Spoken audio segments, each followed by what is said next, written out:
Welcome, teenies new and old, to Wits and Crits, a roundtable Q&A style podcast hosted by me, your dice goblin and resident vanilla guard boy loving ship gremlin, Hayden Davio. I'm the player for Aviana Kolesh, Regan Alis, and Fionnuala Ione.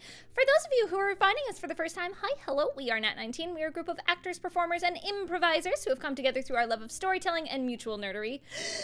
Today on the show, I have Carrie Johnston and Braden Alexander. I'm glad that made you laugh.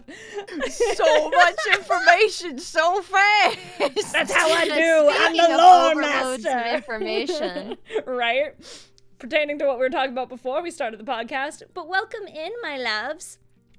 Carrie, tell us a little bit about yourself. Who do you play in Nat 19? Oh, geez. Hi, I'm Carrie. And heckin', oh my gosh, I've played so many people in Nat 19 now. I play Lexi the most. Yeah, Lexi and Devin. They're my active ones for now. Only for now. What about you, Bradley Boo? My name is Braden Alexander. I'm also a voice actor. I currently play Fenris Selberon and Maxine Eileen the Mauler. Yeah. Oof. I also play Jolene Felicity Brioche, the third princess of Neverwinter, the most beautiful lady in all the lands, but do they count as active right now? Yeah. Like, they're partially She's looming active. in the background. Hi! Y'all bitches best not forget about me! Who are I can you? never. Not even once. Wounded! Hey! Well, The I Nat should have 19s some that have dice been here here. the longest should know. So how this works when I actually have dice in hand that I haven't left downstairs from rolling stats, don't worry about it. Oh, a professional. I have some lovely gemstone dice given to me by my friend Jonah, so I'm gonna pull out some dice here. We have a D6 to roll and a D4, if I can cut these out with my fucking army nails. See, Alright, it's so- helping you be in character because Avi has those nails, so now you know the struggles that she goes through. You on a know daily the basis. Jenna Marbles video that where Julian's trying to absolutely. pick stuff up with the long nails? That's been me. doing Not quite to that There's extent. definitely a Flappies, learning your curve hand. Yeah. to it. But anyway, how this show works. And all our characters have long nails. So. It's true. Yeah, Except Regan. Regan doesn't. fair. Regan's Devin does, got actually. Regan's got little gay hands. Anyway, how this show how this show works, I knew this out to ago, is I'm gonna roll a d4 to determine who is going to answer your question, whether it's for Braden or Carrie or both, and then I'm gonna roll another die to determine which question we're going to ask. So I'm gonna roll a little d4 here now. Okay, it's for both of yous. So I'm not gonna roll for which question, because I have a very specific question that I need to start with. Uh-oh. And I need you to know, this was, from no one that we know, this was given by a fan. And I need to say that for a specific reason. So I'm gonna read the question now. Okay. Before Vestige began / joining, how much did you know about each other's characters? Did they match your expectations? Hashtag Council of Thems and Femmes. Aww. What the fuck? How did they know? That is a good question. I shouldn't all so freely. Who told you? Who fucking told you? Come here. We'll find you. That's sus as hell. Golly, I mean, I know that we definitely talked about it before the campaign started, what Fenris and Lexi's free time would have looked like. Yeah, because, like, Logan really likes is, like, coming in pairs, and I think that's just a good way to do it, like, for starting D&D, so you're not, you know, by yourself. You have, like, a friend and, like, a dynamic you can come in with. So, yeah, he was like, Carrie, Braden, like, how you guys, like, about coming in together. And we were like, oh, yes. Yeah, absolutely. I mean, we've always had fun playing together, so it was a great opportunity to get to establish ourselves together. Dude, I was so And I fucking think- ecstatic when you came on. Like, I told you this before. Like, fucking... Well, Carrie's the whole yeah. reason that I joined Nat 19 in the first place. I don't know if Oh, we've no. discussed this. Oh, no, this on- isn't what we're gonna do today, Braden. What are you doing? No, what? I'm just talking about my origin story. Go up. They were looking This for is more what of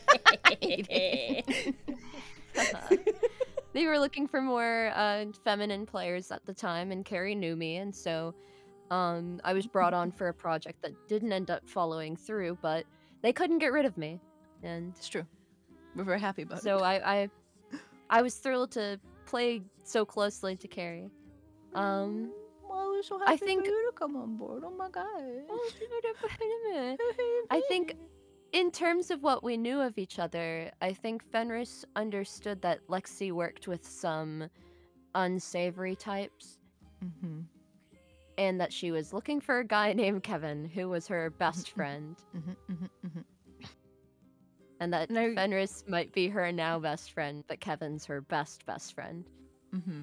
Because I remember we tried to talk about like small, like little things, and so we could figure out like their dynamic. And I remember like right at the beginning, which is wild to fucking think about now, like from where like Fenris is. Like you were like, Fenris is like kind of shy, and Lexi doesn't really have a filter. So I feel like if they're at like a bar or something like that, Fenris is like really quiet and doesn't want to like call over the waitress, and Lexi's always the one who has to like speak up for her. And I was like, cool, hell She yeah. said no pickles. Dude, right? Yes. Yeah! Like, that's what Very- it was! Well, Fenris kind of felt very out of touch with the common man at the time due to her isolation in the temple and kind of the disruption in her place within society before she took refuge at the temple. And so Lexi was one of a few people that Fenris felt like she could talk to. So it would be, I mean, I feel like I tried to play this at the beginning of the campaign, but sometimes talking to people through Lexi. Mm-hmm. Just being like, maybe, because Lexi's way more charismatic or likable than Fenris is most of How the dare. time. In her own point of view. Fenny's so likable. I'm gonna kick It's your true. ass. Well, But yeah, but like, in terms of like Yeah, how yeah. she sees herself. So I get you. I get where you're coming from. I'm just giving you shit. Yeah, it's fun. Yeah. But that's definitely one of the things that changed so much during the campaign was Mhm. that the way that that they would lean on each other. Mm-hmm. They've had such a heckin' interesting journey. It's been such a time. I love watching from like, because I watched like a bit of the early campaign, and I watched from like episode I think like 30 onward. Although I didn't watch y'all's side game. That is what I didn't watch. I didn't watch everything that was happening on the other side because I'm like, I don't want to know, because Fair. that was We- right Fair. We before recruited when you got Corinne Elma. when we played. Elma. Yeah. Yeah, Shout out to Corinne, wonderful sweetie pie. She's so good! I love Corinne. So talented. We miss Elma. Come We love back. her. We love you. Heckin', but I was like, okay, it's Iocane related, so then Avi wouldn't really know what's going on there, and I don't want to give myself anything, so I didn't listen to y'all's side game. I want to now, because I feel like I would have at least heard the stories probably in character, so I want to go back and listen to it at some point. Because Fair. I also, like, sure. I want to hear more, like, Elma and Corinne and stuff, because I'm like, I don't know any of that. But Hey, I love... Aviana, did I tell you about that time that I rolled a nat 20 on acrobatics climbing a rope? No. Right? Dude, a thing that is so funny to me, that is going to mean absolutely nothing now because of fucking game happening. So, Braden, you'll remember this because it was in the fucking side game. When Flint was, like, robbing the fucking, like, safe or whatever the fuck. Mm-hmm. And yes. Lexi was like, you shouldn't be doing that. And then he was like, shut up. And then he, like, threw her a gold bracelet. And I was like, Logan, I don't pick it up. And then later, I messaged Logan and I was like, Logan, by the way, I did. I picked it up, put it in my inventory. Like, fucking, and I put it in there. But since then, we've gone to Honokuni and I lost all my shit. And so now it's gone. Oh, no. So it doesn't matter that I picked it up. That's How so upsetting. funny. Do you fucking right? what I'm were like, you? oh. What were you saying, Hayden? Oh, sorry. No, it's all good. I'm here for it. Heckin'. One moment. I was I'm saying it's going just to- so interesting where y'all started with your character dynamic to where it is now, and I just think it's very interesting watching like both Lexi and Fenris's like individual growth, but like also growth as friends. And because like Lexi has been dealing with like almost kind of letting herself be angry, and you can tell me if that's correct phrasing or not.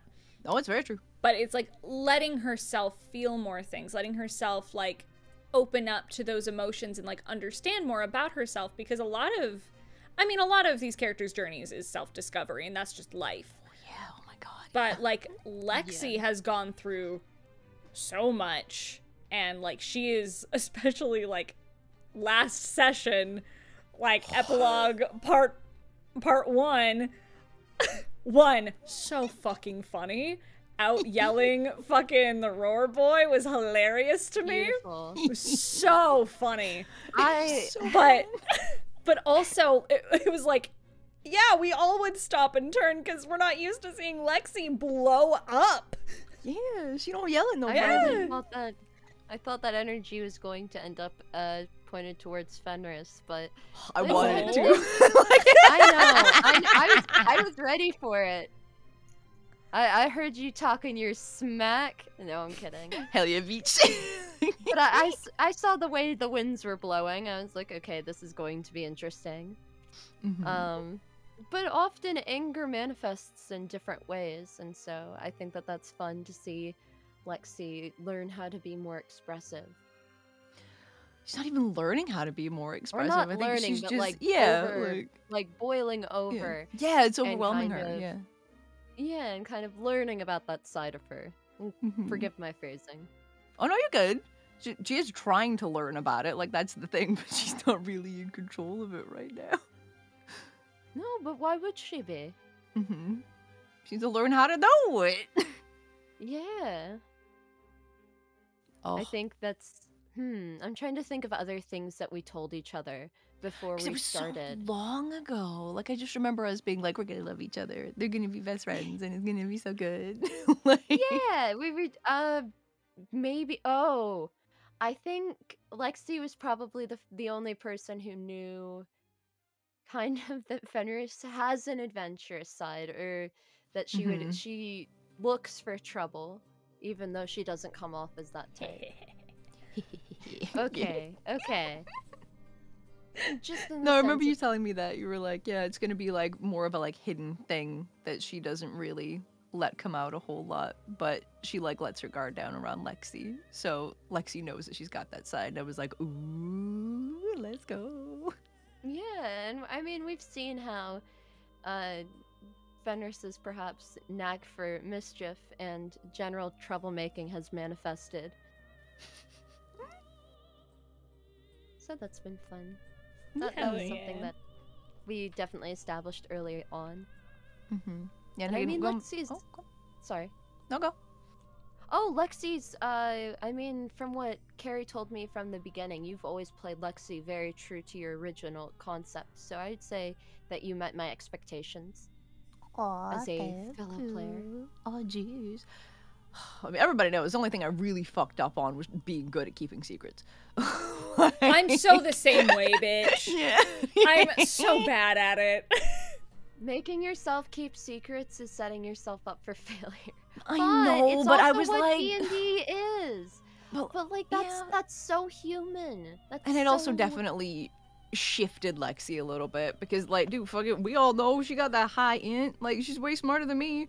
But like, fucking, I was like, okay, so she's a spy, so she has to be like really, really smart, and I have to be really good at fucking keeping these secrets. And then I like fucked up, and I was like, okay, shit, I need to not have as much fucking pressure on myself with like these secrets. Yeah. And maybe she's a different kind of smart. Like, just because she's smart doesn't mean she's not naive about other things, especially because she hasn't lived in the world, so it's okay. But the first time I slipped up, I was so disappointed in myself. Like, holy It's fuck. hard when you're doing something in the format that we're doing, especially surrounded by other actors. You can put expectations on yourself for the performance that you're supposed to give. But we have to remind ourselves that this is a improv-based art form, and that even our own goofs are yes ands of our own. And I mean, this is coming from the person whose brain really plays tricks on them quite often. No. But yeah, it's hard not to put pressure on yourself in D&D. Yeah. Oh, it's a Yeah, whole fucking time. it's so much. But yeah, you guys, you both do a wonderful job. I'm gonna roll this head of dice and see where we end up. Oh, it's for Carrie. Shit! Get put in the hot seat, bitch. Yeah. Okay. For Devin.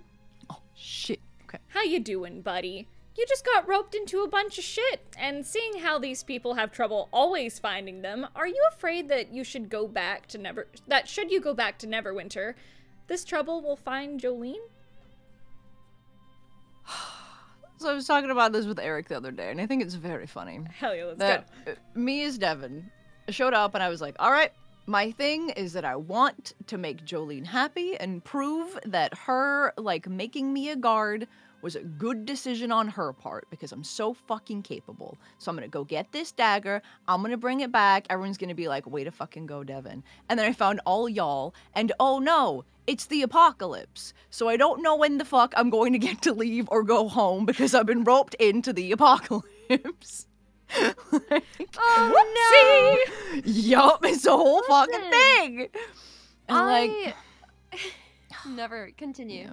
It's like Devin wouldn't just like abandon a thing like that and then like go home, especially because of the worry of like, okay, I can go home and I can like tell Jolene and everybody about it and we can do everything that we can to try to stop it, but I couldn't just go home and not fucking deal with it.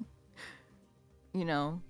Yeah. And like, it's such a mixed bag because like as a guard, like Devin wants to like go and tell everybody like what's going on and get the help from fucking Neverwinter and shit like that and deal with it as best as possible, but doesn't want to upset Jolene. So it's difficult.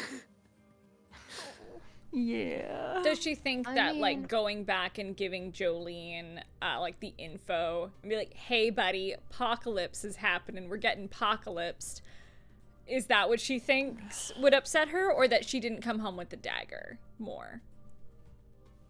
I think it's a little bit of both. I think she feels like, again, she was sent on this, what seems like a very simple mission.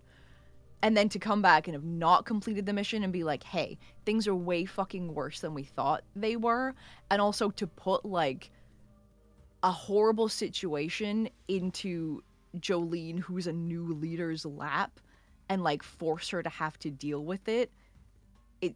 It's a stress she doesn't want to give to Jolene, and it's also a look that she doesn't want, like, for herself. Everyone's already like, that drow shouldn't fucking be here.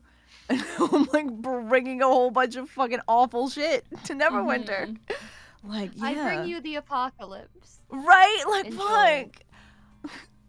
Jolene I don't know, said that I was good at protecting her, and now I brought her all this fucking turmoil. I have questions and statements, but I don't want to be accused of leading the witness. Give. Well, wouldn't warning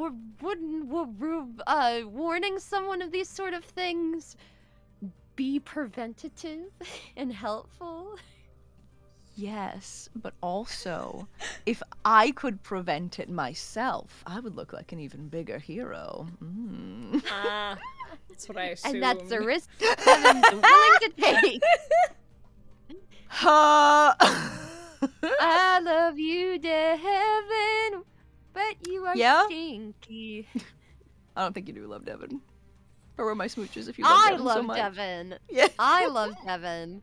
Jolene. Damn. Mm-hmm. Jolene platonically loves Devin. With right? all of her heart. Okay, at least. Right? Thank God. Right? No, right? Right? I mean, you heard Jolene over the sending spell with Krusk. That's her trusted confidant. Oh, poor Devin. Oh, she's got it so bad. Yeah, she's got it so bad. Devin's in a bad situation. It's tough because I, as Jolene, never came to that realization until after Curse of Strahd, and I don't think I, as like a Jolene, would perhaps get there. Okay, I was talking to Spence about this because he was super like, were you obvious about liking Jolene? And I was like, no, No. not in any kind of way. No, you were not. Not at all. Fuck it. And he was like, why? And I was like, well, one, because it's really fun. And also two, Devin really, really likes messing with other people's business. Like, she loves finding out other people's secrets, but she keeps her own fucking secrets. So it was like, yep. She wouldn't talk about it. She wouldn't really tell anybody. She would just feel her feelings and be motivated by that and wouldn't really tell anybody because she knew right from the fucking beginning that Jolene liked Hadrick. And that was it. That is so, the struggle of playing an internal character versus an external character, I have to say. Is not perhaps being able to pursue everything you want to. Not that... I think there's something so valid in Devin's pain in the sense that she wanted something so badly, but she just did not pursue it enough at all. And I'm not saying Devin That's some juice. necessarily has to. Good. But, I mean, thinking back to that campaign, we can joke of like, yeah, how did Jolene not know? But if we look back, Devin maybe pokes fun at Hadrick a few times in a competitive spirit. And then there's, you know, offering to... Oh, then there's the whole thing of becoming terribly disfigured so that Jolene's boyfriend could be revitalized. Yeah. That's love. But that's right also there. something a really good friend would do. Yep. Sure. Oof. A really good... I'm sorry. For once I decided to play a straight woman. What do you want from me? No, I wouldn't We've say all that, made that Jolene. mistake. It's Yep. okay. As someone playing a straight little tiefling in DMS, it is a struggle when Marile is right there, and I, Hayden, am fighting for my life. That's fair. It's difficult fair. playing a usually... Like, Jolene's oblivious unless you're very obvious, because everyone has been very obvious to her. That's why she was scared Hadrick did not reciprocate these feelings, despite the fact he was obviously into her. Dude, that was also a thing. I remember, I think there was like one time where they were talking about like boys or having a crush or something like that, and Devin fully knew that Jolene liked Hadrick and was making fun of her for it a little bit, and that was like, ow. Haha, ooh, ah, ha Yep. You like someone. Ow. Fucking, me and Hayden were talking about this on a stream yesterday. We were talking about how fucking sad it is that Devin would rather, like, be around Jolene and, like, not be with her, like, romantically, and still just, like, be around her than not be around her at all. No, absolutely. Poor fucking Devin, I mean, dude. Devin's such a tragic story. Devin really is. Fucking Hayden's also like, fucking, what was it? Someone was like, would there be, like, Devin x Regan if Ajisai wasn't there? Hayden jumps in the call like, yes. Yes, there would. And I'm like, Hayden? Why are you fucking doing this to me? Because I like to stir the pot, Carrie. And I will be so candid about that. I love to stir the pot. Maxine would have a horse in that race too. I said as much last night, bitch. I said it. Listen, chill. I said as much last night. Carrie can fucking back me up. Last night. It's true. They were I should have like, been. we'd all be sorry, gay for each other. Let's leave it at that. Sorry I wasn't at the fucking powwow. Golly. I just jumped in any time. It was a stream. I love invading Monday streams. I don't know why. I just do. I do when I very can. It's true. You're all good. It's just very funny. Oh. But it was really funny because it was. Jolene. I was like just chilling. I was like struggling to finish writing like a couple lines. I'm like, I need a brain break, and I was just listening to y'all like while I was writing, and y'all started talking about it. I'm like, dude, yes. Dude, because I was like really thinking about it. I was like, would it like be a thing? Like, I mean, and then like fucking you just came in and you're like, yes, yes it would. Hi. Like, Hayden I Davy mean- Sob here to say yes. Say yes. Oh my god. Regan's like, Devin's very hot. She is very aware that like, God, all the women around her are so attractive, and she's like, it's true. I'm so very taken, and I'm very happy. Like I couldn't be happier.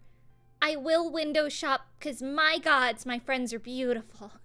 Fucking sick of Logan having the girls that Devin wants. I'm fucking sick of this shit. Listen, bitch, if you'd come in earlier, maybe you would have had a goddamn name. My best!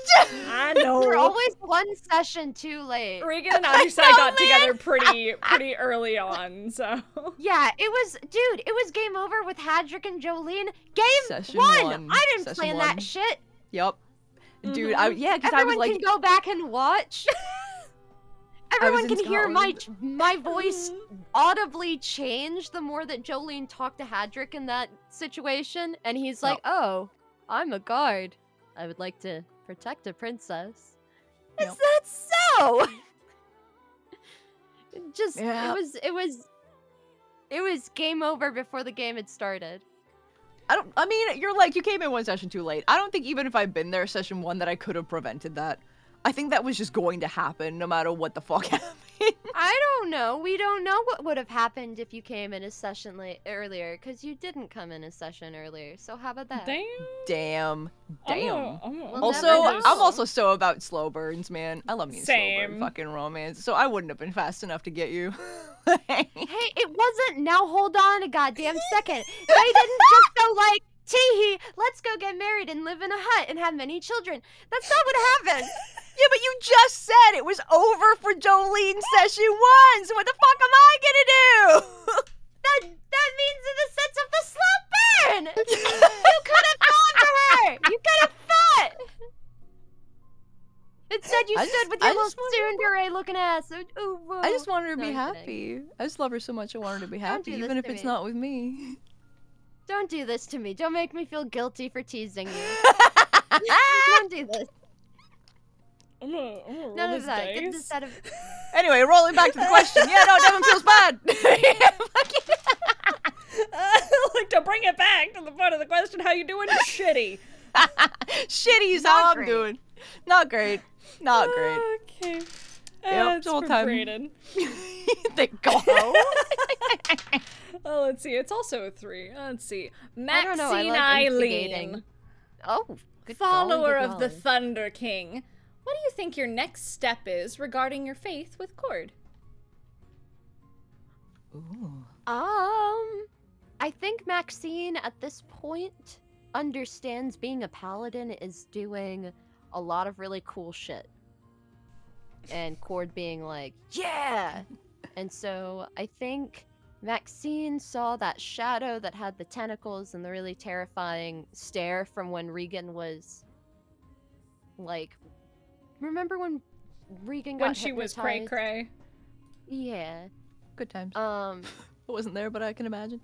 Oh, it was juice. I got to twist It the was very knife on dramatic. Logan and make him cry. It was amazing. Oh, that's always the I best. made him cry, and I was so. Oh, Hell yeah. it was juice. But go brutal.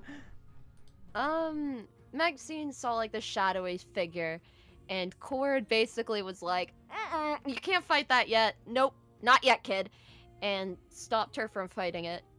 And so I think Maxine's like, okay, at some point I've got to fucking kick whatever that was in the butt.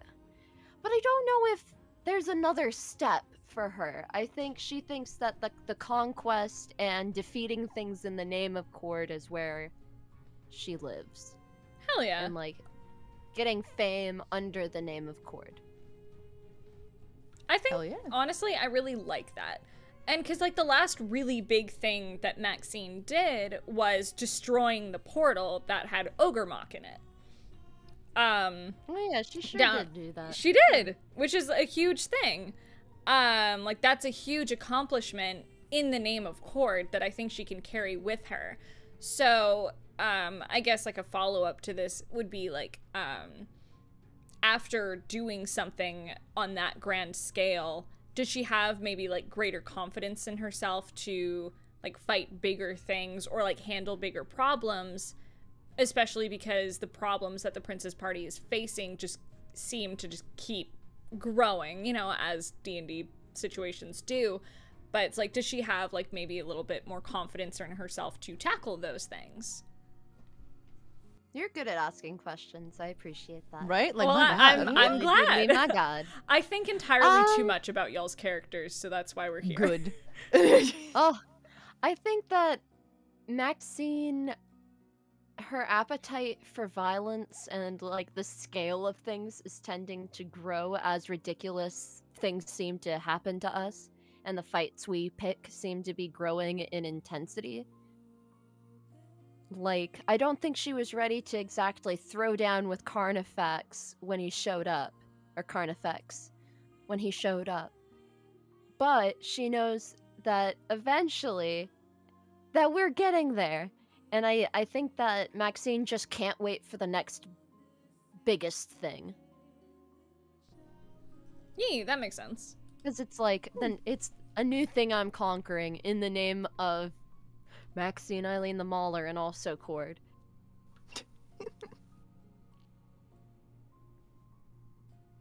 I love it. It's so good. Again, eventually, you mentioned Carnifex, and like Aaron and I talked a lot about Carnifex, like when he and I did our last episode, and like that's like his baby. I'm like, I want to fight it, and this is the phrasing I'm choosing to use.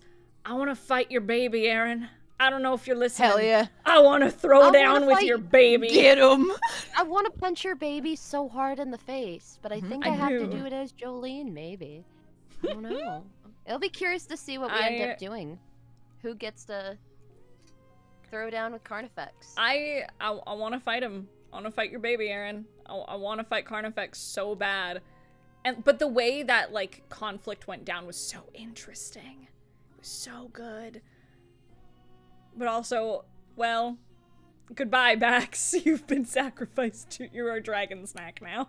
Oh. It's yeah, fine. Then everyone gets to go back too. Meep, meep. Exactly. Yuck, yuck, yuck. I'ma roll the dice. What's for both of you? Oh, shit. With the campaign coming to a close, Vestige of Ophiuchus specifically, what are some things that you think your characters will be tackling before heading off to Grey Rock? Whether it be like big things, small things, like do they have any small goals that they want to kind of focus on during the interim? Velis. Yeah. That's the whole thing now. Dude, I had stupid shit. Cause like, fucking, I don't know if people like know, but the original plan was like, okay, we're gonna like skip ahead. So what do you want to do for like a week? So I had like cute little things that I wanted to do in like downtime. But now it's like, uh-oh, shit happened. So I can't do cute little things anymore. They don't make any sense. Well, that's fair. I'm in the camp that you could, because sometimes you gotta take I'm the also edge off. in that camp. Okay, but like, I wanted to go find Flint and talk to Flint about stuff. I mean, And now doesn't seem like the time. well, I mean, it would be a damn shame if Flint turned out to also be Velis, but I have a feeling that... can you fucking imagine? Everyone's Velis! Why is everybody Velis? I can't imagine Logan doing that. That seems... I can. Mary Mist being Velis, I'll buy, and like Argo for a second being Velis, maybe. I need y'all to know, and I'm sure y'all already know.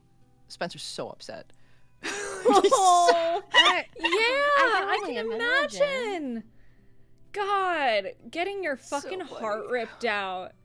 Mm-hmm. I was prepared for it. I was fucking prepared when there was that knock at the door. I was like, Logan, are you about to rip my heart out? You already ripped out Spencer's. Are you about to rip mine out? Are you about to fucking bamboozle me? I was already a mess and thriving. Yeah. But I was like, Yeah. you can't fucking do this to me. And he didn't. But I was like, do we just need to have a line of polymorph for anyone who walks near us? Be like, Miriam, somebody else. Miriam, get him. Miriam, get him. Polymorph. And he's like, mean- I'm out of spell slots. She's like, well, make more. Because, dude, Again, Logan was like, oh, y'all go to fucking Dungeon 1, and then we all went in there and were screaming. We were like, he's rolling we had dice! no idea. What's he doing? We all had no idea. So there was like, there was no anticipation for what Velis was. It, you know, he had been hiding in Mary Mist that whole time, and that's Like, Horrifying. massive props to Logan for keeping that secret, but also fuck him. Fuck him in his asshole for brutal. doing that to us. Like, how dare he? You ripped out Spencer's heart and just put it in a blender and made him watch. Yeah. Yeah. Nope. To answer the questions of what people Right, might yeah, do in wind the it back, interim. yeah. Yeah, sorry, we went on this Nah. tirade. Don't know what that was about. Oh, crazy. no, I'm I don't know where totally that kidding. came from. I know one of the things that Fenris kind of already started doing, but I know Fenris kind of wants to get Diather at least established with like a place, food. Because she has far too much money for, after winning the glass crown, Fenris is like, I don't know what Does to she do feel with all weird of about this. having a lot of money? I think she just doesn't know what to do with it. Like, she's handled money so little, I don't think she knows what a lot is. Okay. But at the Interesting. same time, she just, like, she's not going to use it. Fenris doesn't buy things for herself. And so it's so Get much that? easier to give the money to other people and be like, please spend this, please take care of yourself. And Diather is someone that completely surprised her, and so she wanted to invest in that. Oh, that's so sweet. So sweet. I know. I that know. No, I know that Fenris wants to reach out to the Valkyries. Is Oh, what I'm okay. saying. Sorry. I don't know. It was right I don't know there, about Susie. Fenris. I don't know if Fenris was is being sweet in doing that. I think that's her way of keeping Diather out of trouble for Aw, Lexi's sake. That's fair. I mean, I feel like he probably can't hang around here because he's, in hiding now. Pretty sure. Yeah, Yeah. Well, I gave him 22 platinum. He can't have spent that all in one night. You don't know. Hopefully. Yeah. You don't know. Do you know Heckin'. how many it's very, berries I very bought with this? Listen, here's what we do. To put, some like nerves to rest, Avi will be like, "Hey, buddy, my love, my roar boy, can you hook a sister up? Can you there's this guy named Diather, and he's like his sister, Dear and, babe, will you hide Dear a babe, fugitive? Please. I know you're right. Like, I he's know gonna you're be coming fucking with pissed. us. No, it's like, I know you're coming with us. Can you maybe talk to your brother and be like, hey, just ignore this guy.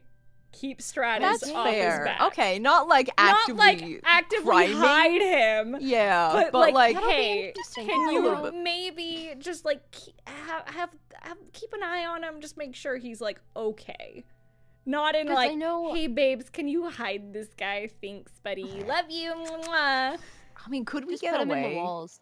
Nice. Could we get away with being like, no, he's a part of the highest standard. Give him the badge Yeah. that lets him fucking get in here and live We here totally and leave could. him alone. I think Ooh. if we have okay. extra badges, we actually could do that. That is a possible thing for him to be a There's- resident. There is another option, but I don't Okay. think you're going to Oh. like it. Okay, but Uh-oh. give me though. Give. Yeah. Well, Lexi has a sister in high standing, Oh, if you know what I'm saying. It's true. Because we've got that. That's officially, you've been, I know. what is it? there can- Moried. Yes, you are the sister. No! That's incredible. Or Jerry Springer. There you go. It's the same thing. Yeah. I think if you were like, hey, we're definitely related. We have a brother. And he's a cutie. I think Scandal would be willing to be like, hey, Edrigan, I know that I'm the leader, but really, I'm gonna make you to do all of the all the hard paperwork. shit. all the paperwork. Well, I'm sure that's what Scandal's doing. Oh, 100%. Yeah, for He's sure. up late nights, hair disheveled, glasses on. It's like, oh my gosh. Okay, actually, that's kind of slay. Just her I'm being like kinda up at the into mic. it, though. and Get it, girl. her being like beepity boop boop boop. All right, Ed, you're gonna make the laws. And walking off Hell yeah. stage and being like, ah, I'm into it. I do love it. But yeah, no, getting Scandal involved, getting the family involved would be not the family, but you know, like your family involved might not But be like a connecting bad people, idea. maybe. I know I want to talk to the Valkyries because Fenris is like, I've never felt a familial connection since my parents ditched me, question mark? JK, they were stolen. Great. And so I feel like she wants to be like, hey, I heard you guys are big fans of Nemesis. I have a feeling we have a lot to talk about. Oof. But I don't know. There's a lot going on. It's a lot of like small emotional things that I want to do. That's also just me wanting to be silly. Like I want to just be angry at Quintus for a bit, but obviously I need to get over that like at some point. But I'm having a very good time being angry at Quintus. Oh, it's like, it's Take so your good. time. it's so good. In showing a lot of session to Alejandro, he is loving the angry Lexi arc. He's living for it right now. It's great. Hell yeah. Yeah, what were you gonna say? Me or Braden? You. Oh heck. I think that was pretty much it. Just that, like, yeah, when we were like asked that, I was like, I want to just do silly, like, emotional things. That's just where I'm at. I like doing that stuff, like just talking to people and having like emotional conversations. It's a good time. I also want to talk to my girlfriend. Yeah. Yeah. I encourage that for Epilogue 2 Electric Boogaloo. You better talk to Tantia. What do you mean I better talk? When did I have a chance? Yeah, no, some shit happened. Yeah, some shit happened. Yeah, it was Dude. that time. I also want to address my favorite moment from last session, which really illustrates the difference between me and Fenris, which is when I, as Braden, was like, oh, my girlfriend's with her ex. Cool, whatever.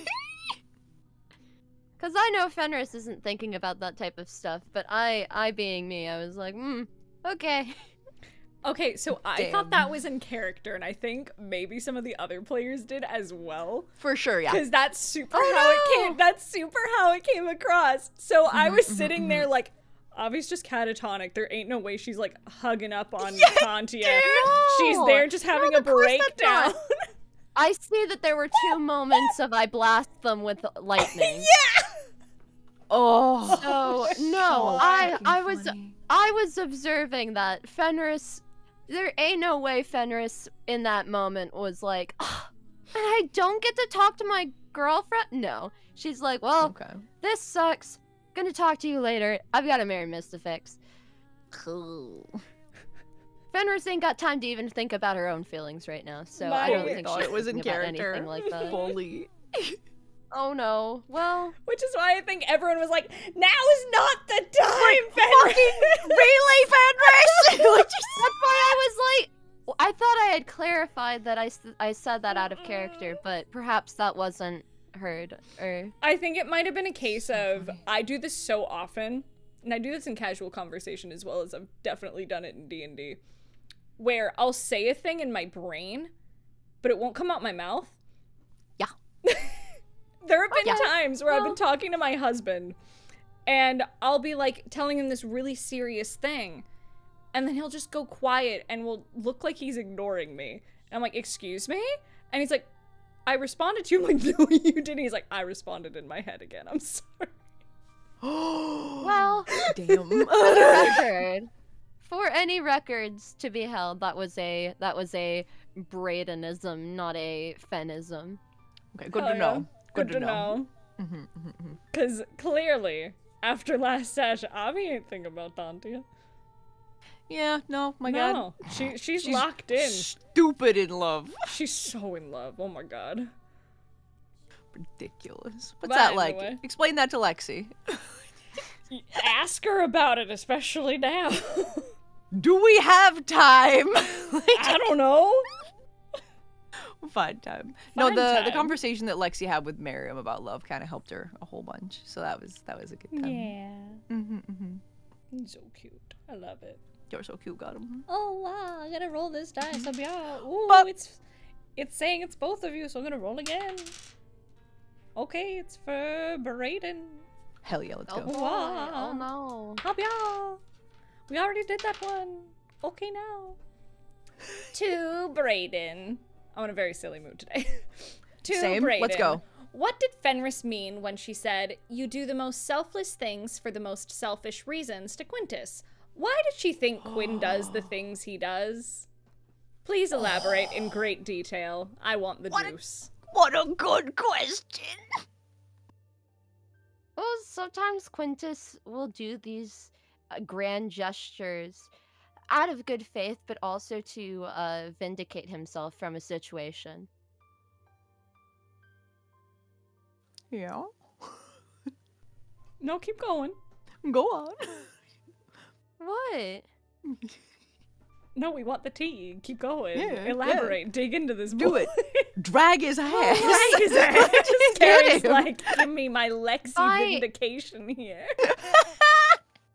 I think, like, Quintus was able to see this in the moment, like, afterwards, but to some extent, like, by sacrificing himself in that moment to try to save Diane, it's almost like, I have saved you from basically throwing yourself into this battery. You think that, like, his selflessness still has, In that moment. like, has almost an air of selfishness to it, like an underlying level of selfishness to it, whether he's aware of it or not. Is that kind of what you mean?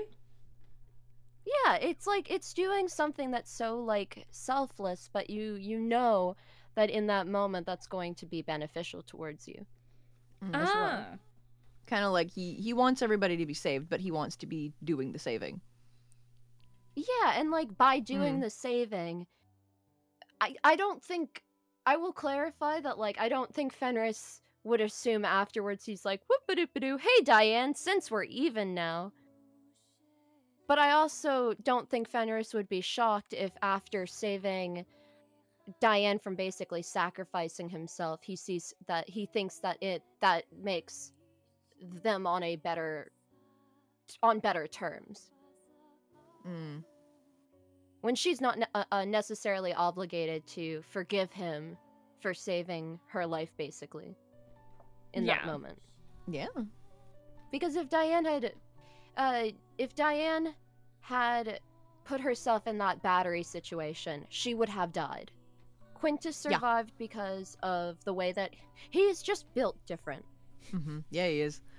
Which Fenris was like, oh, Quintus, yes, you were able to glean something that the gods were talking to you about. Which is why she trusted him so much in that moment. If the gods say that Quintus can handle this, then he probably can. And that's why in that moment she was like, okay, go for it if you think that you can handle this. And it ended up working out. Yeah, she was like defending him when Lexi was mad at him. Well, he knew that it was going to work. It's like He had a hunch it was gonna work. Like, he had a hunch. He had a hunch. Now hold one of them on. hunches. One of those hunches. Hold on. Logan, after game, Logan was like, hey Cody, I'm glad that you picked up what Harris was putting down.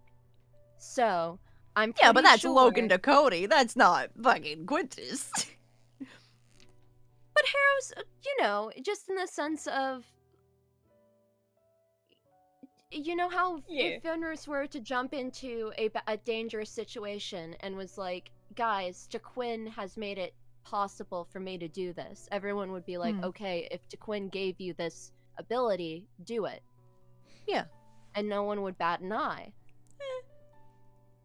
We've been worried about you. Avi might be like, I don't fucking trust the gods, but I think Avi would probably oppose. I think she'd be opposed. Ooh. Like, I don't fucking trust them. Yeah, I have their weapons, but Well, what if the gods really ever fucking everything. done except try to blow us up? Fuck them.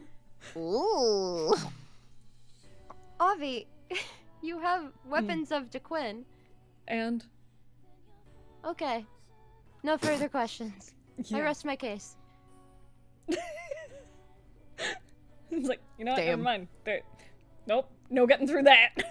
Yup, fucking got him. Stubborn. Mm-hmm. Never. Not even once will Avi stop being stubborn. No. That's why don't fucking bother. Yeah, it's fair. I love Avi, but there are things that if you were to be like, Fenris, you've got to explain this fundamental fact to Aviana, she will be like, I don't think she's going to learn that. Why? Because it's Avi. Damn. Because she's not gonna fucking listen. Yeah, she's not going to accept that. Nope. And it's not like things like that are law, like, you know, addition or subtraction, where the answer doesn't change. It's like, I just no, I don't like the way you do like, math. Yeah, dude, it's faith. Yeah. Avi, yeah, and that. Like, nope, she ain't got none of that. Mm-hmm. Well, faith is like believing in the gods and trusting what their plans are. Mm-hmm. Nah. Yeah, Avi got none of that. Like, to fucking, it's like, why aren't you, like, explaining this to fucking Avi? You're just like, because this bitch. Like, that's all you gotta say. Because this bitch. Because this bitch. Because she doesn't want to. I began to tell Aviana about some of the wonderful miracles that happen thanks to the gods that we pray to, and her eyes kind of glaze over, and I've kind of realized that I don't like wasting my oxygen like that, so... You know, I think she's picturing my death. Or the death of the gods. I can't tell. Damn. Hopefully neither, because neither of those really work out for the world, so... Anyway. That's another question. I will ask another question. Thank you for the prompt. It's for Carrie. Hey. Fuck. Yeah. Hey. Heckin' Lexi. Yeah?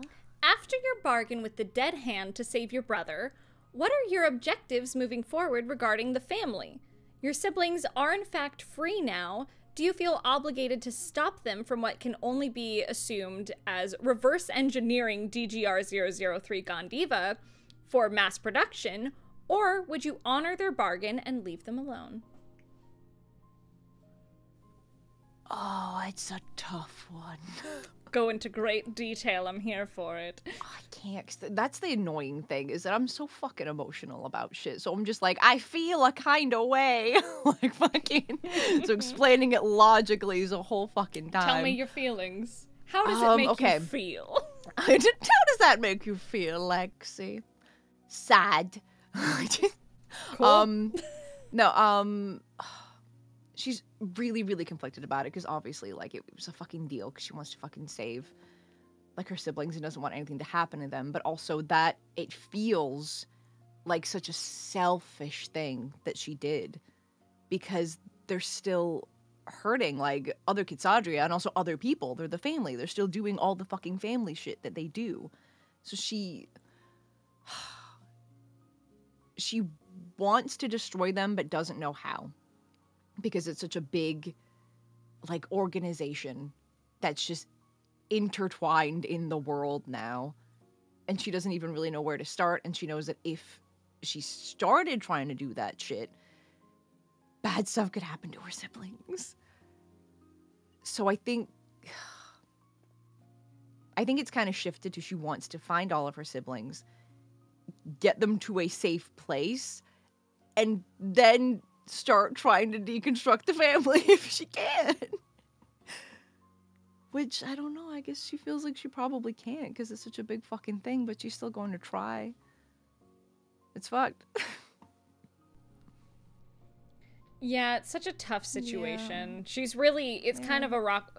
That whole situation was a rock, between a rock and a hard place. Like, what do you fucking do there? Yeah. Like, yeah, it's a huge deal that the family has a DGR. Like, that's gonna have fucking consequences, and, like, we have to tell someone about that. We need to tell the powers that be, hey, y'all. And this is me playing a character who's not about talking to the powers that be, but it's like, hey, this is kind of a problem, though, that this is really bad. You know the thing in the sky that's connected to this thing, and it's kind of a problem that y'all need to also be looking out for. So, but yeah, like, while it was a selfish choice, I super understand why Lexi did it. And I think as far as I can tell, I don't think anyone in the highest standard would, and I'm speaking like from like my perspective and like also like perspective of character, and Braden can, you know, jump in here, please.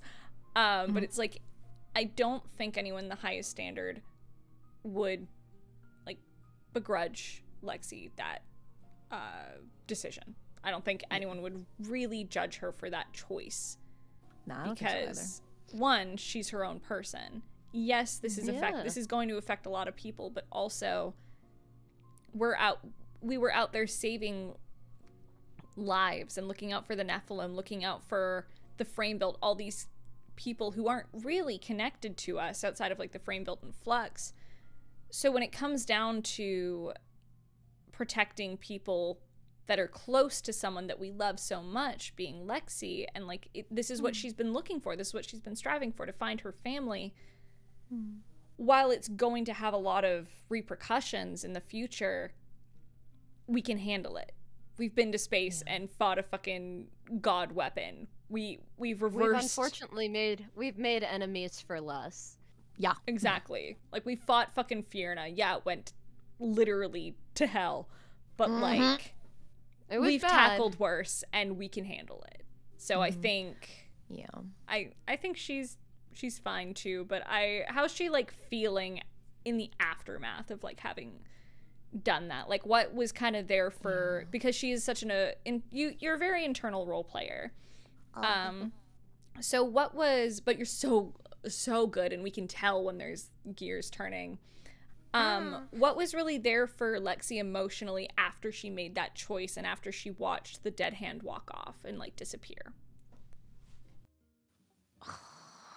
Like, because I feel like in the moment when the decision was made, that it was just like a kind of instinct thing of like, okay, we're just going to do whatever we have to make the best of the situation we're in right now. And then it doesn't really hit until later. And then it was like, oh, there's going to be bad shit. Like, this is a whole fucking time. And, the thing that's been so hard, like, lately for Lexi is that she's putting so much, like, on herself. Like, the Cassandra getting hurt and, like, fucking, like, all this fucking shit. She's just putting all these weights onto herself and being like, I need to fucking fix these things. These things are my fault, and I need to fix these things. But they're giant fucking things that one person isn't responsible for, or that one person could possibly fucking handle. So it's overwhelming, dude. Like, I wish I could express my emotions better. No, you're doing a great job. It makes me think, is there a reason that she is putting so much of it on herself, these big things? Like, is she aware that these are things that are too big for one person? Or is she's like, or is she just come to the conclusion that what's happening with the Cassandra is all my fault and all these other things? Like, is there a reason she's putting all those things on herself? I think she's eased up on herself about that situation more. Like, at first, it was definitely like, this is my fault. Like, this is my, like, repercussions for leaving and making a selfish choice. But in, like, talking to other members of the highest standard and, like, sitting in those feelings and really, like, thinking through things, it's definitely no, this was a choice of the family to do this to them. And we just, like, can't let them continue to do these horrible things because they have so much power and can do these things. But again, she hits that wall of not knowing how to stop them. Yeah. So I think she's aware that they're really, really big problems that she just doesn't know how to handle. So she just gets sad. And the thing is, she's been repressing the sad for so long, and now it's overflowing. A lot of her emotions are overflowing right now. Yeah, that's fair. Yeah. Again, it all makes sense. Like, where she, like, for her to be sitting where she's sitting and to be hitting those walls, like, that makes a lot of sense. And I am thoroughly enjoying watching Lexi go through this journey. It's really beautiful to watch. I love Lexi. Oh, I also love Lexi. I'm not ready to not be Lexi for like a year. I fucking get it. It'll be worth it. It'll be worth it to come back to them. Yeah, I'm excited for what we got planned, but like, oh, I'm pumped. It's gonna be weird. It's gonna be weird. Oh, thank you for so many thoughtful answers and answering my follow-up questions. Preach. Thank you for hacking the Google questions. You're welcome. For bread. Oh, snap. Yeah. Okay. Fanny Foo. Now that you're back in Summergrass. Now that you are back in Summergrass and not in space in the Sword of Damocles, what's the thing looking back that you miss the most since pre-Honokuni? Oh, pre-Honokuni? Damn. Whether it be like normalcies or certain like aspects of a relationship that have faded, not necessarily with Tantia, but like any kind of relationship or any connections. Is there anything she misses, like any simplicities or anything she misses about life or relationship or like things being the way they were before? Yes. Fenris misses walking with Lexi. Oh. Especially with everything going on with Quintus, I think Fenris has let Lexi and Quintus do a lot of the walking, which is fine. Dude, you're feeling the feelings that I was feeling when fucking Fenris and Tantia started dating. It's a whole time. Yeah. I mean, I think Fenris kind of was more anticipating this because there's a part of being very close to someone and joining in a bigger group of people and understanding that you love them so much and that everyone else is going to love them just as much as you do. And that you are going to be faced with having to share that person with everyone. And that you might not be that person's favorite person down the road. But that's growth, and that's, you know, Fenris has lived a long time, so she understands that relationships change. And so she's kind of... She misses a lot of her relationships with people before Honokuni and stuff like that. Dude, it is like, it's interesting because like obviously like Fenris and Lexi were like best friends, but Vogan and Lexi also used to be really close. And then it's been a whole thing of like Honokuni happened and like Fenris and Tantia obviously and like Vogan and Mary Mist and Lexi and Quinn. So we all just kind of gravitate towards our partners for stuff now and not so much each other, and their friendships have like changed, and it's so interesting. But it's been really I've been really enjoying the moments in where we have had to lean on each other. I was very pleased that this last session I got to have a moment with Spencer.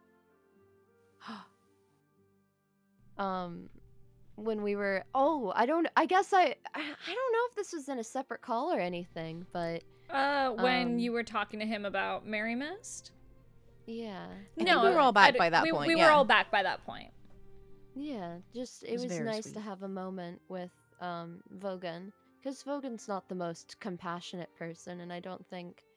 Well, I think he is, he just doesn't show it. Yeah. Yeah. That. Yes. Yeah. He doesn't show it to Fenris particularly often. I don't think she's often the person on the receiving end of, like, his compassion. His being vulnerable. Yeah, this more tender and weak side of him, and I think that really does break her up to see so many of her friends. I think she just misses when her friends were, you know, a bit better off. And when she was more equipped to handle both what's going on with her and what's going on with them. Things got too big for all of us. Yeah. That's really sweet. I love that. But Fenris is kind of always clinging on to those memories. She's nostalgic, so she misses everything. She's like, I remember when Vogan wore his hood. He wore a mask all the time. Now look at you. Oh. It's so interesting because Lexi was super like, I'm just gonna like stand over here and like let like Fenris enjoy our time with Tantia, and that's totally fine. And fucking Fenris is over here like, I'm just gonna stand over here and let Lexi enjoy her time with Quintus. It's totally fine. Like, Well, Fenris has been doing that for Lexi since she met the group. it's true. You know what I mean? Like, watching Lexi grow closer with Vogan, watching her, you know, become friends with everyone in the party. Her struggles, her fight with Raleigh. You know, Fenris Good was times. watching from. Oh yes, being mad at Izzy. Oh, it's my favorite. Oh, I love doing it in D&D. You know, Fenris has always been cheering on Lexi, but it's been like, okay, show everyone what you've got. I know how amazing you are. I'm always going to be here. You don't need to impress me further. Okay, but she feels like she does, and that's why when she was in the tournament and she was on Fenris's team, she would not let herself fucking lose against McGuire because it was for Fenris. Hey, thank fucking God, because as people tend to forget that Fenris even won it, she was. They don't. We just like fucking with They you. don't. A legend. We know, goddamn. Multiple people corrected themselves. Multiple NPCs last game were like, no, Vogan, you almost won the tournament. Yeah, no. We know you Fenris is won. so- We see know the you trophy. It's in our cabinet. Avi's out in there our just like, cabinet. Oh yes, dude. that's The way Vogan would be like, I'm not moving my stuff, and Fenris is like, you're the only one with a tournament trophy like thing in your room. You have a trophy case. No, this is for my things. Vogan, I have one. Vogan, I'm gonna fucking kick your ass. I won the tournament. I can do it. No, just because he collects all of those bits and bobs from things he fights. Just like Fenris being like, can I use your case? No. Be so funny. Bitch. Just like this beautiful fucking trophy right in the middle of this fucking case that has like pieces Rotting of fucking specimen. monsters on it. I don't know. Oh. I think all the monster bits outshine the centerpiece. Okay, I'm gonna go put this in my room. Well, that's just your opinion, Vogan. I'll kill him. That's I'll just fucking your do it. I'll do it. opinion! Please. I'll do it. I will burn all of his things, and we will put it in the top shelf. Fuck him. No. No, I'll do it. It Logan needs stinks. his victories. He The needs armory his That's wins. stinks, Smell. Fenris! That's He King needs to his smell. wins. He's a growing boy. I don't care! He can grow my foot up his ass! How would he I do love that? Aviana. That's quite. Good lord. He can grow my foot up his ass. You won the fucking tournament. Y'all are yelling and Lexi's just putting a stick on the fucking game. No, Lexi, you can put whatever you want in there. Yo, Huh. the way Lexi sticks are. I mean, we've talked about this before. When Fenris and not Fenris and Avi, when Fenris and Lexi share I see how this is. Now wait a minute. We are all in this call. Don't act like Hayden's not right here, bitch. So help me. But I can Go just on. imagine, because Fenris definitely had a collection of like the sticks that she probably. Damn it all, because Fenris has never lost her inventory. She's definitely got like the top 5 sticks that her and Lexi have found in their travels. Hell yeah. Yeah, we used to have a display. It was beautiful. We did, and then it got fucking burnt down. Oh, I guess I wouldn't have. Well, we yeah, have it our, would have like, gotten burned top, down. Yeah, fuck. our top new 3. There's one that's like a shriveled twig from Honokuni when we were like really trying. Desperately.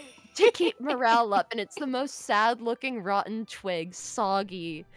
And Lexi's like, it's the most beautiful thing I've ever seen. Definitely. Very good Lexi just now, Braden. Look at you go. Nice. Hell yeah. I swear to God, if I ever get booked with anything Scottish, Carrie Johnston, I give you the award to. I'd like to think. Hell yeah, let's fucking go. Because it's all in the Lexiisms. Aw, how I love listening to you as Lexi. It's such a joy. It'll be so nice. Get out of here. That makes me very happy because y'all know I was very nervous to do it. So Yeah. Oh, Fenris misses when Miriam. I don't know if Miriam ever was happy, but damn. But like when I'm speaking he was like less genuinely. sad.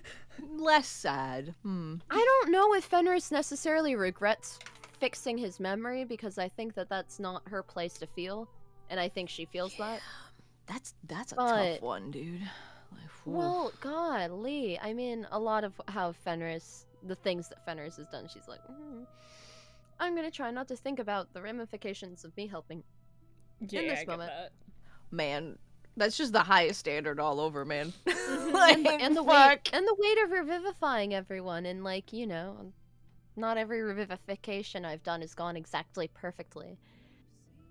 That's besides the point. But I think Fenris misses when things were a lot more simple with everyone. Dude, we were just trying to fucking cure amnesis. That was it. Well, that's back kind of in the forefront now. Yep. Well, yeah, how do you think it feels to have pushed that back willingly and then find out that your people have been tortured this entire time when you've been looking? It's just a mitzvah. What? I would never know what it feels like for my people to have been tortured. Hey. At least your people are awake. Well, no. I feel like that's worse. Yeah. I don't think there's ever a debate on who has it worse in the highest standard. We're all struggle busing. Yep. It's all bad. There's no good. Fight. There's no fighting. What See, fighting? this is what I wanted in game. I wanted to fight Braden. And like in game, it ain't gonna fucking happen. You can try. I Find a reason to fight me, bitch. There's still campaign 2. Bide your time, Carrie. Oh my god, yes. Oh my god. You've got to stay mad at Quintus at the end of epilogue 2, so that we wonder for a whole year if Lexi is still mad at Quintus. Damn. That's the long game. You so talk about long burn. Yeah, let's slow burn. Let's see you slow burn that, Carrie. That would kill Cody, and I'm here for that shit. Let's go. Hell yeah. Get their ass. Get her ass. Fuck him. Fuck that bitch. We all know that the Lexi Quinn thing is only because Cody wanted to mess with me. We all fucking know. So, like, fuck him. But then it wound up being cute as fuck, and it's like, damn it! Right? Now I care about it, and I'm upset! Yeah, ain't that just the fucking right? You're like, that. I didn't... Why you gotta... Now I'm out here in love, and it's your fault. Yep. Like, Fuck I was just trying to be a fucking hee-hee-ha-ha bitch, but no. Yeah! I feel that. It's like, I was just trying to be a hee-hee-ha-ha little crime bitch. What the fuck? I just wanted to fuck around and also find things out, and I wasn't given the right to do so, and so I feel like this is unfair, this is pointed, this is targeted. My lawyers will be in touch. I'm wounded. I'm damaged. Yep, same. Actors compensation ASAP, please. There's not enough crafty on set. Damn. And I think Fenris misses knowing what's on Tantia's mind. I think right now. Sorry, I know that we're still. I guess I'm still answering that question. No, what? You're apologizing for answering the question on a like, Q&A show? Listen here, you cute bitch. I love you so much. continue answering the questions. Like, so she hasn't. I'm gonna pull on that thread. She hasn't had a chance to talk to Tantia with the Velis shit that happened. Is there anything in particular outside of, I know you've told me a couple things and I ain't gonna say shit. Suck on that, audience. Anyway. Damn it. Privilege. Get your privilege. I'm Hayden. I have privilege of Braden secrets. Anyway, pulling on a thread. See how this is. Listen, you just gotta start messaging Braden at 3 a.m. with your crack theories. Long voice messages. Long voice messages at stupid hours because you can't sleep and you're thinking about D&D. Let's start like, hey, so I was thinking. I will. I will. I fucking will. And then you look over and you see the time is like 4 minutes. And you're like, okay. And I'm halfway through listening, and then I just see like bloop, bloop, another message. And then I was also thinking, drag my ass, let's go. Another 2 minutes. It's okay. I wish fucking my love brain worked that way, because y'all have like fucking lore, deep fucking theories, whereas I would like enter this chat and be like, if we started a band, who do you think would be the bassist? I disagree. I call honk and bull honky on that. Bull honky, because let me tell you, you figured out this Raleigh crystal. That was queen. early on though, when I was following everything. No, do not. No. Carrie motherfucking Johnston, you sit your ass down. Shit. Yeah. This is recorded, you fucking stay sitting. You S'il vous hot plaît. bitch. So, you do not get to sit there and diminish your successes in D&D. Your successes in putting the red string fucking board together and going, this, I think, You did Crystal that. Queen. You did that shit. No one else did that. Fucking Spencer didn't do that. Aaron didn't do that. Nobody fucking else Spencer did definitely that. didn't do that, if you know what I mean. Fuck. But that's okay, we love it. But no one else did that. You did that. You connected a key piece that has had major ripple effects across the campaign because you used your big wrinkly brain and My put single wrinkle. Oh my god. It's a beautiful wrinkle. It was working overtime that day. It was really, it was making fire. Little wrinkle. Listen. It's the most beautiful wrinkle in the world, but you are so smart and so talented. And yeah, we have so many threads to pull on in this campaign. Sometimes you just have to pick one and keep unraveling the sweater with that one. Yeah. And I know about unraveling sweaters. You are doing a beautiful job, so you do not get to diminish your accomplishments in this campaign because you are doing an amazing job. You're very smart. Thank you. Dude, I just like drama. Like Oh, that's where bitch, that. same. Like... Have you met me?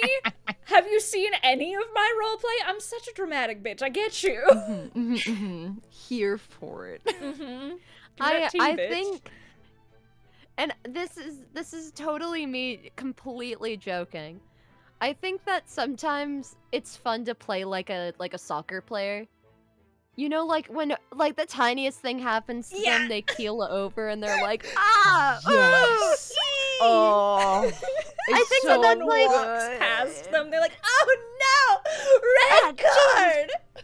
Yeah, I think it might be broken. Here that's for sometimes It's the so fun. level of drama is. I love that shit. We I just love want it. Vestige to be a fucking like soap opera. I could follow it so much better. Listen. If we could do a Bridgerton type game where it's all like Regency political regency, that's what I wanted to kind of lean Jolene into after, like, if I were rebuilding her now and like steering the direction she's gone since getting home from Strahd.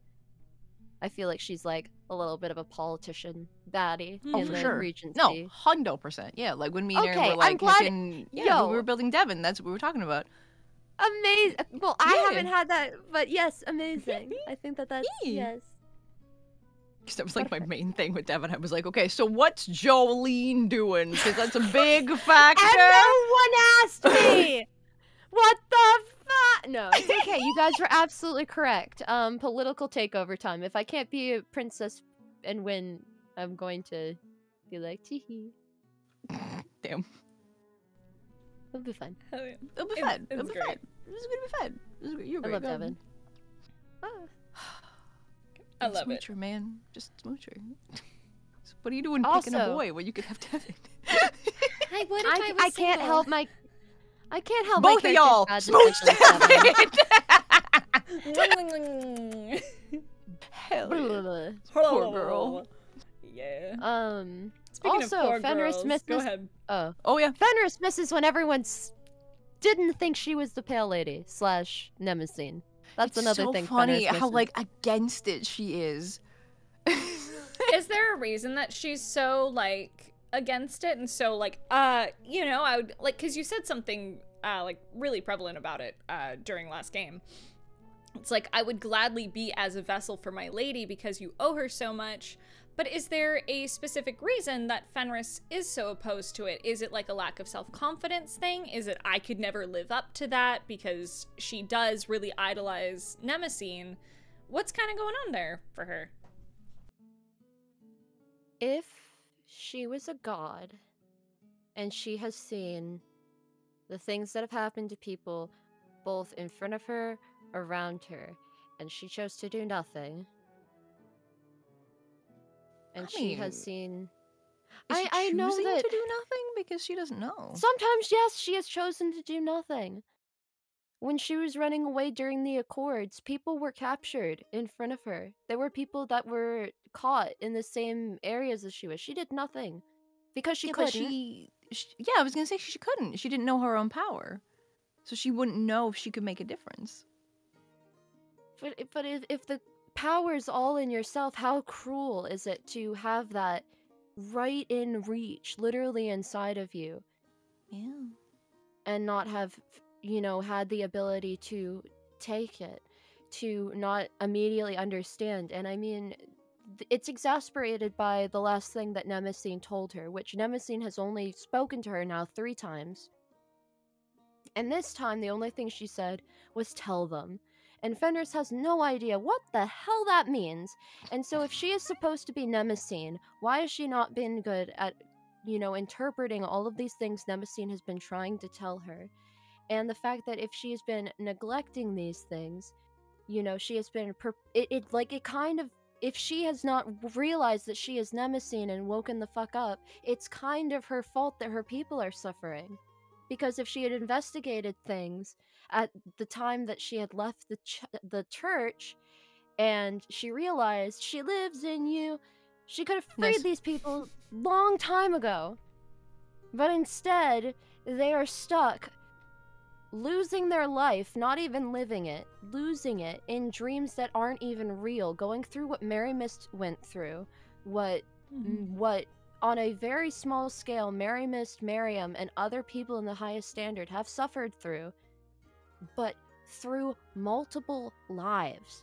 These are elves, and they live for freaking ever. And so these people are living these looped lives and dreams, and losing all of this lost life that these elves could have been really living. That's millions of years of loss. If you think about it in the sense of, like, if you're adding each accumulative elves' years together, and they're just dreaming it away, that's years, thousands and thousands of years lost. So it sounds like there's like blaming herself. It's like, if I was a god, why wasn't I good enough to do blank? Yeah.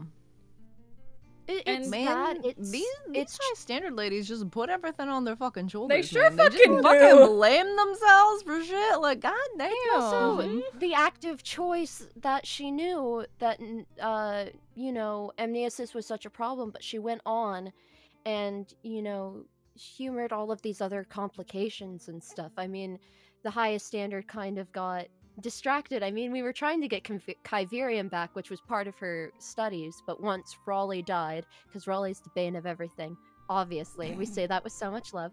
But, you know, we got a little distracted along the way, and she kind of lost herself in almost the glory of the moment once she won the glass crown, once she was bestowed with the hammer, and she started to get momentum. It's like, okay, but what was all of that really worth if these people are still being lost? If you can't even... And it's all, you know, it's on top of that, this realization that these people that she has been struggling to understand, because they just disappeared on her. Her people. Mm-hmm. It was a bit of a, you know, to bring humor to the situation, but almost a Sid the Sloth moment of like, you wake up and everyone's gone. God damn. Everyone you know has left. There's kind of a dystopian level, like everyone needs to leave because they're tracking people down. Everyone you know is gone. Everyone's scattered. And you never find them again. And you have... she was left with a note that said the anger of few... Oh, I forget what the specific quote is. It's like the anger of few leads to the death of many, or something very impactful like that. But that was all she was left. And so, understanding how long Fenris... Sorry that this is a tangent, but this is what we're doing, people. Do not apologize. This is great. Was it... Because I remember this from her speech, is like, is it the anger of few outweighs the needs of the many? Is that it? No, it's not... It's not that specifically, but it is of that same vein. I can't remember it at this time, but it's all good. You know, with the amount of time that Fenris was like running from people and then took refuge and then met the highest standard and then continued, she never got an explanation as to what was up with that. You know, there's no... The next thing she heard was that from the Silver Esper that they were encapsulated in like these chrysalists that they're being fed off of. But she doesn't know the context of perhaps how they left, but now she knows definitely that they were kind of kidnapped or usurped. Or that they knew that they were gathering in a certain place and took them. And so it's like, oh, your people didn't leave you. You weren't abandoned. They were taken. And you didn't even stop to consider that. You were so concerned that they left you. Is Fenris's inner monologue. Yeah. Yeah, I'm making sure, actually. Goddamn. Like, it's... And so it's like, don't say I'm Nemesine. I can't even save myself. I can't save anyone. I can barely save my friends. I'm trying my best here, and it's not your working. Friends. Constantly. Avi owes... Like, if Avi heard any of it, my inner Avi is raging right now. I need you to know. Right? Heckin', if Avi heard any of that shit, she would punch Fenris in the face so hard. Dude, I think Lexi might punch Fenris in the face. And just like, oh my god. Into her of how fucking dare you, which also I think speaks to like all our girls like friendship, which we need girl talk. Oh my god. Like Fenris, I think to some extent Fenris understands she's helping people, but it's like also if you think about it, it's never really enough because some of those people have almost died again and she's had to help them again, and so it's this constant battle of like, I have to keep them alive kind of every time. Yeah, but in the keeping them alive, she's helping them do the good. Like, if she hadn't been there the first time to help them, think of all the stuff they wouldn't have been able to do. You know, these are the things that need to be said to Fenris. Says it like that. She doesn't say it. Of course she fucking doesn't. But, like, she needs to hear that it's like that. What? Yeah. Ridiculous. Mm-hmm.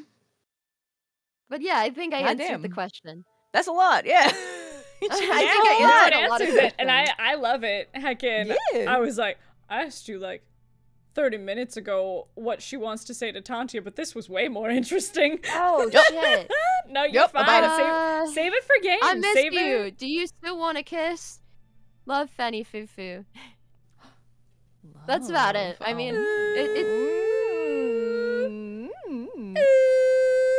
like kind of a touchy face. It's for Braden. Hell yeah. Oh no, golly, come on. Let Mary talk. I've been talking during your questions. I'm good. I Shut didn't the mark, fuck up, that I doesn't didn't mark count. that one. I didn't mark that one off. I gotta roll again. Okay. I've already answered. Listen here, Dice. Listen here. Get your shit together. Listen here, Jonah Dice loving to roll like multiples of 3. Damn. Curse you, Jonah. Jonah Scott! Giving me these hot wolf boy! You bastard! He finally knows about Sunder, by the way. That's on the record. Yes! He finally knows about Sunder. I good. told him when he was Carrie? over. Good. You have to imagine me sitting at brunch having lovely brunch with Jonah and Nice. Hayden and freaking Ale, and so all the Oh, Nat God. 19 kind of people are here. I'm like, trying not to be weird and be like, I need to tell you about my D&D. So I'm like, no, resist. You should never fight that urge, though. No, especially don't if you're at fight a that table urge. with Hayden. Like, you're fine. The amount that, like, that's Still. like 90% of mine and Jonah's conversations are fine. But anyway, Hell yeah. Braden, Hayden. can you elaborate on why Fenris supported Quinn's decision to be hooked up to the sword? Did her giving him the hammer in that moment have anything to do with her getting the hammer from first her god and then from Quinn himself? I can't speak. Hopefully that came through. Did. You're good. Cool. Pog. Okay. So the reason why Fenris gave him the hammer is because he asked her to give him the hammer. I don't think it. Yeah, I don't think it's necessarily that deep, but in that moment, I mean, it made sense for him to have a conduit, and for him to have the best fighting chance. I think Fenris knew in that moment he needed the hammer, and it's like he's going to give it back. Yeah, that's fair. He also knows that her god gave her that hammer, and he knows how important that is if he understands who Nemesine is. Not to be like, do you know who my god is? But Do you know who I am? I think the super ancient god taking the hammer and giving it to what arguably, if we're deciding not to listen to Fenris's incessant belief that it is not her, an ancient god giving it to an aspect of themselves might precede the Valor-built family going, oh, I licked it, it's mine. You know what I mean? Well, it's like that's an Goddamn artifact of Valor. theirs. You know what I mean? God. So if he were, But yeah. if Quintus were to decide to make that an issue, I think that's where that would land. Of like, dude, you know who Nemesine, like, Give it back, dude. Come on. Like, come on. Like, we're saving the world, Quintus. Don't be ridiculous. Like, it would just be one of those moments of like, don't be stupid. We have to do it this way. Mm-hmm. But also, like, Fenris is so strong in giving the gods faith because the gods have never not failed her. Like, Nemesine saved her life 10 times over, both from an emotional space, spiritual, social standpoint, all of that good stuff. Heckin' to Quinn saved her, re-sparked her interest in talking to other people or reaching outside of herself. So she owes a lot to the gods, and she also, you know, has that strong faith in them. And so when Quintus became a paladin and gave that speech of like, I think Harrow said this to me, and so I think I can handle this, Fenris is like, oh my god, you are speaking my language! Yes! hell yeah. Because she gets visions and stuff all the time. Not like Mhm. visions all the time, but she gets visions. Nemesine used to play Fenris's old memories for her in her head to kind of structure, like, help Fenris morale-wise. And so Fenris is used to her mind kind of being at the mercy of the gods, but like willingly so. Mm. And so she's used to that type of connection slash putting that literal organ in their hands. And so for him to have like that faith in Harrows telling him that he can handle that is something that she resonated with. And you know, sometimes as a follower of faith, like a cleric paladin is, hashtag and your celestial warlocks, a leap of literal faith is needed. And so I think that's why you Fenris like Quintus, was like, don't you, Fenris? ew. Patty patties, don't you, Squidward? Quintus is your friend, isn't he, Fenris? Ew. Yeah, see, it's the way you said it that made me feel weird about it. It's not what you said, it's the way It's you how said you it. said it, yes. You're his girlfriend. I feel like you're not supposed to. No, it's Usually funnier you this get way. mad at this point. Where Where was this energy when Gale was around? Oh. Fight. Okay. No, I'm fucking Avi. Only. I think if Lexi even tried to be jealous of Fenris, Fenris would just burst out laughing and be like, "It's me. What the fuck are you talking about? What Lexi are you wouldn't be jealous of doing?" Fenris. No, Like just in the sense of if like, Quinn, like it would never happen, but if Quinn yes, like did any kind of fucking flirtation with Fenris, she'd be like, "What you doing? That's Fenris. How Exactly. dare you?" Like, I'm glad that she would be on Fenris's side. yeah. Hose before bros, But bitch. Like, let's go. I love that when it was Gale, it was like, fucking Gale. God, Oh, I love it. I love it so I'm much. gonna get you. That was such Oh. a case of get his ass, Lexi. Get him. So Get 'em. stupid. Yes, be jealous. I Y'all want that for ever, you. y'all ever get super in character and then do something on instinct and then you're like, was that super in character? You have to fucking think about Yes. it. Yes, constantly. Especially with Avi. I'm like, was I? Nah, fuck it. Did that make sense with my history? I'm sure it's fine. Nah, Just whatever. fucking irritating. No, I love that. I mean, it kind of makes sense. I would not be shocked if Lexi does not share her toys very well. That's fair. Although she did very well. She did well with Say that because she's a fox. No. Like, you know, when Fenris, she was very good with Tantia, but Oh, yep. with Oh. sharing Fenris, but I don't know if sharing Quintus is on the same level. What a good question. I think she's upset about it. Dude, okay, y'all missed this. So here's some fucking insight. When y'all went in to do your being fucking beaten up by Velis thing, it was me, Aaron, and Cody, like in a call. Just like, what the fuck's happening? What are they doing? And me, Cody, and Aaron were just joking about Quinn being like, oh, okay, Fenris like told me that Lexi's upset and that's going to take time for Lexi to not be upset anymore. So I guess I shouldn't apologize to her and just give her time. And I was like, you motherfucker, fucking apologize. But he was like, I'll just go talk to other people about like what they think I should do also. I was there for that. And Dude, I would he just went like into the to whole thing of like, I'm gonna go talk to Lyra. And I was like, what? Like, in this moment, so you're gonna bad. go talk to Lyra? Oh, okay. So this is Dude. the moment where I, Braden, speak to the audience. Hi. Excellent, good. I hope Cody does that because that would be beautiful. He's too much of a coward to do that. The other thing that escalated from that Let me was know. him joking about being like, and then I go to a brothel and talk to a bunch of ladies at the brothel who give me solid advice about what to do about Lexi. But Lexi catches me at a brothel and gets even more angry.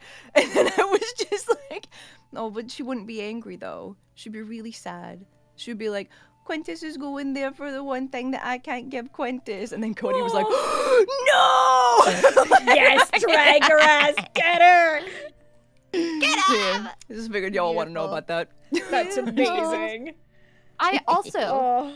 hi, Braden here to clarify things I said again. Because, Excellent, good, yes. you know, as I do. I was telling him that you might be angry about the whole, like, apologize, but also she might still be angry. No. And she has every right to be angry, which I feel is correct. Oh, Cody has chosen as Quintus to have not heard the "you should apologize" part. He just heard the "give her time" part. I don't think Fenris said, like, you should apologize. I think Fenris assumes that Quintus, the way more charismatically gifted person, would figure to apologize. Why would you think that Quintus would figure out how to do anything? Because, as we've discussed a lot today, Fenris has something called faith. Should she have it? I'm not so sure. But she's got it. Gonna have faith, faith. You're gonna have faith. Baby! Hell yeah. Appreciate y'all so fucking much. Your roll is dying. But yeah, no, it's a mess and it's a good fucking time. I'm here for it. It's delicious. Yeah, it's I love it. juicy. I love, as we've established, Council of Thems and Femmes is here for the drama. We approve. I have a Carrie question. Shit! Oh, yay, it's the one I wanted to ask. Fuck yes. Oh, crap. Beautiful. Hell yeah. For Devin. after Krusk used his weird powers to save Casper from the Deck of Many Things, Devin urged him to reevaluate what his reasons were for accepting gifts from a dark, mysterious entity, and even proposed that it might be for selfish reasons. Is there any part of what happened with Krusk and Casper that reminds her of the sacrifice she made to save Hadric in Barovia, i.e., accepting a dark gift, becoming a wrinkly zomboid, and chomping on squirrels? What are her thoughts about the similarities/differences of their actions? Dude, that's the thing that's so funny about it is 100% binge. She's like, think about why you're doing shit. Fucking think about it. But the thing that's so funny to me is that, like, I've been thrown into this group that has such a history and all these relationships and everything going on, so I don't know the inner workings of this group. And this giant fucking dramatic thing happened, and I'm trying to figure out, like, what all of the relationships are. So I'm just there being like, I mean, he cares about his friends, but that's a whole lot to take on, and that's a bad idea. Why would he want to do this? Like, what's going on? Like, it's just... Devin has a giant question mark over her at all times, trying to figure out what the fuck's going on in this group. And it's the all the time. best. It's the best. There's tea that Devin perhaps doesn't know about the party yet. That's not really tea, but it'll be fine. There's so much. Dude, the absolute fucking, like, ow of pretty girl, nice to panther, pretty girl, waking panther, pretty girl taken. Okay. Yeah. Yeah, that's... Okay, cool. All right. So... What else is going on with these peeps? What's going on? Pretty girl who's like, yeah, I trust you enough to come to my very secret home. Dude. Oh, nice to meet you, Aji-sai, the girlfriend. Dude, it doesn't help that Aji-sai's Aji-sai. Like, Devin's out here like, really? Like, her? Okay. Like, Cuts to Aji-sai picking her nose. Look at Being her. a fucking goblin. It's so funny. It's like, really? That one? Yep. That one. Oh, don't let Devin meet Malcolm. Don't do it. Oh my god! I Give wanna! me that! I mean, we gotta go that way anyway, baby. We gotta go. We got shit to do. We got info from Regan's mama. This is what you like, Maxine. I want. I don't want to talk about it. I want more Regan Devin, just like their heads together, just observing, because that shit was so fun. I'm just observing Casper, like, Let's just see where this goes. Mm-hmm. Let's just... But no, dude, yeah, no, fucking bring back the crust thing. It's a whole, it's scary. Cause yeah, like we were mildly talking about it a little bit on stream last night, but like, cause yeah, like it starts off with the whole thing of like, oh, like Devin made like such a noble thing and she got her face like all fucking fucked up because she wanted to bring Hadrick back. But she was also slowly kind of going insane and losing herself. Like that's why she like ate a squirrel. And there were moments when she like thought about eating Kilala, who she loves more than anything in the world. So I think you were thinking of eating everyone. I was. It was so bad. Like it was really. Yeah, it was scary. It was a lot. So yeah. Well, I think Devin more than anyone knows what it's like to make a deal and not know the consequences fully. And like that's the thing that's really hard about Devin because she really likes to keep her own secrets. So I can't like jump in there being like, so I did a thing. Here's the thing that I did, and listen to my wisdom on this matter, because she doesn't like sharing her. I could. See, it's finding the balance of like, do I feel comfortable enough with these people, and like it's important enough to like tell this story. Like it's fucking difficult, man. I get that. Mm-hmm. We're kind of getting to a point. Go on, Braden. That's all. No, just we're getting to a point where, you know, Krusk is making some bad choices. Mm-hmm. Yeah, I have no idea.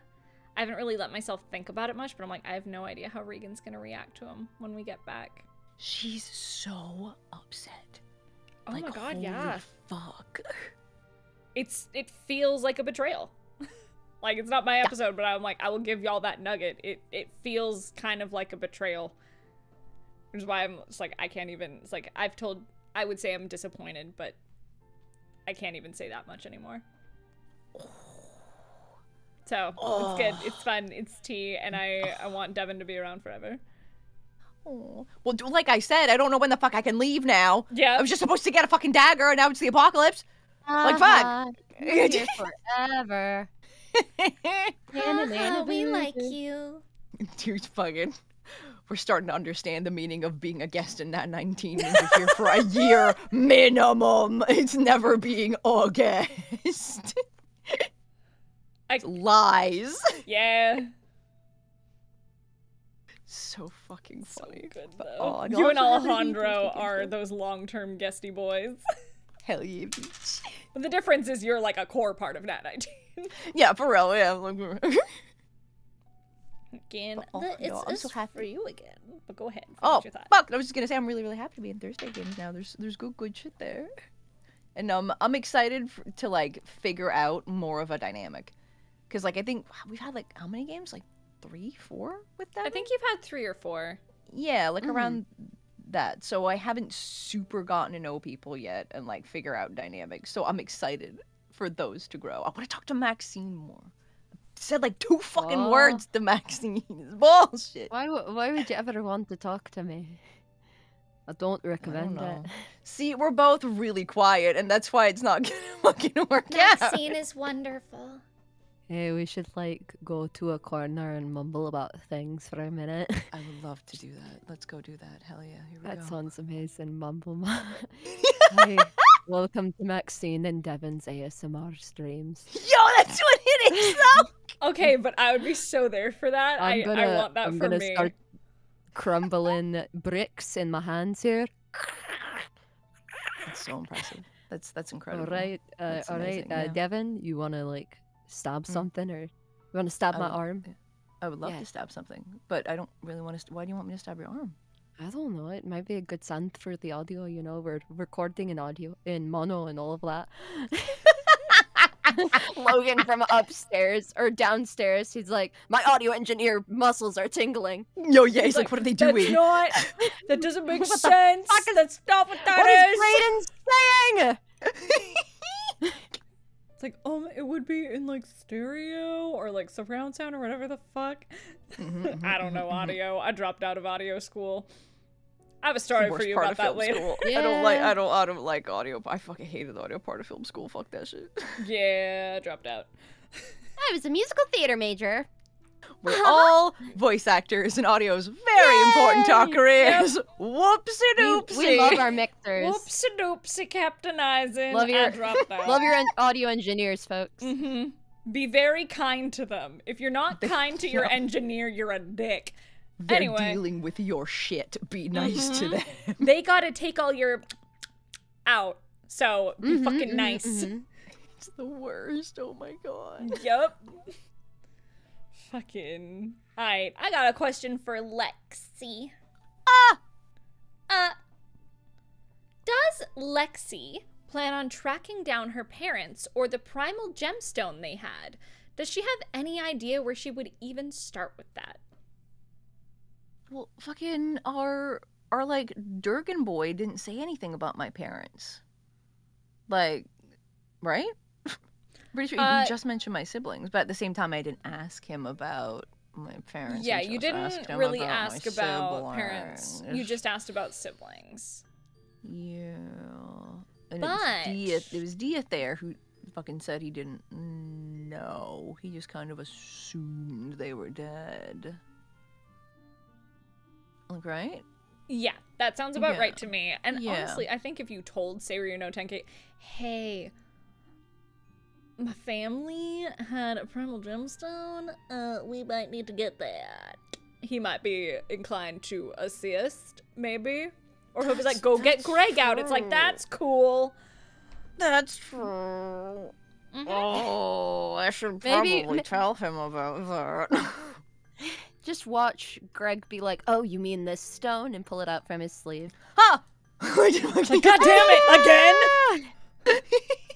I'm gonna punch him in the shoulder so hard. I have Not deck him in the Fenris face. has so much like she's got such like adoration and love for him, but also such disdain because he is such a fucking. I He's forget a what I fuck ass. said. Yeah, he's a fuck Yeah, ass. it's like, oh, well, if we're dealing with one fucking crazy motherfucker, we're gonna get another crazy motherfucker to fight him. Chaotic Greg! motherfucker. Greg! Help? Help? Help. Because he's like, Help, por favor. I age thinking about Grigel Gagor. Logan did his job right, making him. Bro, It's true. I just had a thought. Oh, Gib. So, you know how Avi was like, so bear with me. What if we did it the legal way? Rory's gonna be traveling with us now, and we have to go break someone out of the academy. I'm so excited for the corruption of Rory Orton. The Rory corruption arc. I can't Let's fucking wait. Go. God, It's gonna that have sounds like a an aneurysm, fucking and I horror can't movie. wait. I can't fucking wait. The corruption of Rory Orman. Here for it. I can't wait, but I just thought about that. I I'm mean, like, and Iocane sounds like they're gonna be with us as well. Mhm. And so My God. And here, We're all gonna have our what? partners. Ah! maybe, So maybe we'll maybe. see how long they stick around. Like all of them. Although the Fucking- danger in all of us having our partners is also that they could all die. Yeah. Yep. Well, Tantia could have died in the time that Fenris was away this first time, so Fenris is taking her W's where she can. Could you fucking imagine if Logan did that to you? Oh yeah, sorry, I fam. was Tantia prepared died for off him screen to. while you were gone. Sorry. She's an adventurer too. It's a genuine possibility, just as much as Fenris dying, like, you know, without Tantia knowing. So, you know, Fenris is a bit more understanding of that. But heck, From a storytelling standpoint, though, just off screen, though, like, fuck. It's like she's a wild bitch. She wild bitch too Yeah. close to the sun. well, more specifically into the sun. Anyway, you guys were fighting the moon, and she got some ideas. Yeah, it tracks. To honestly. outdo Fenris. I'm gonna show her up. God damn. She does So just good. by smiling. I don't know why she bothers. Mm. But Gay. Gay. my word. I Oh. mean, that's what Velis Argos said, that him and Tantia were going to Mm-hmm. be with us. Well, the thing is, Iocane's literally said before, they're like, yeah, we're gonna be following you. Yeah, I know, but Fenris is still in the camp of like, but are you really though? I'd like to see that, and she still wants Listen. to see it. So, Listen, if Milk Toast, Mr. Milk Toast out here hey, can get training to fucking like be an adventurer when he strictly was like, I can't miss.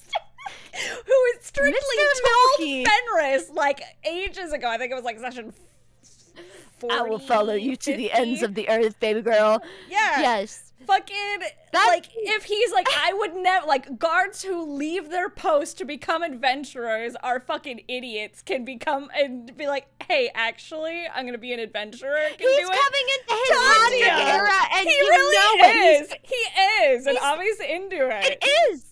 But it's his Hadric era, and straight. I'm there for it. But also, if Mr. Milquetoast out here can do it, Tantia is going to dive bomb Fenny's ass and be like, "You ain't headlock. You're never leaving." Like, ain't no way. Dude, Well, she has the agency to do whatever she wants. He's gonna follow your ass to the end of the earth. Somehow, it's fucking wild. I'm picturing Quinn, Tantia, and Rory all sitting in a room talking, and then Avi, Fen, and Lexi watching them. Like, what do you think they're talking about? I bet it's us. I bet they're talking about us. What do you think? No. But I also never pictured Tantia and Rory in the same room together. It's really weird. God. I'm waiting for something to explode. I think Quintus is going to blow up. He hasn't said anything yet, but he started to vibrate. His teacup's shaking.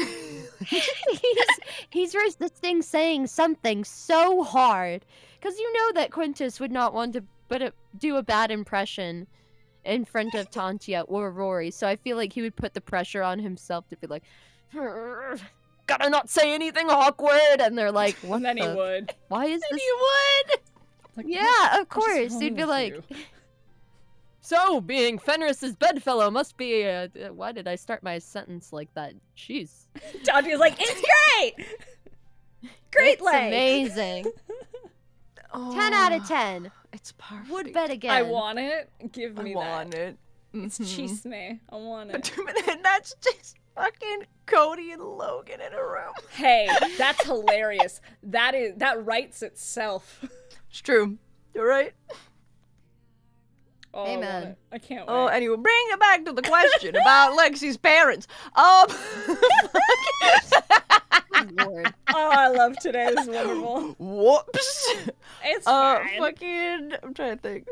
Because my Carrie brain doesn't super think about, like, huge lore and plot things, so I fully fucking forgot about the gemstone stuff.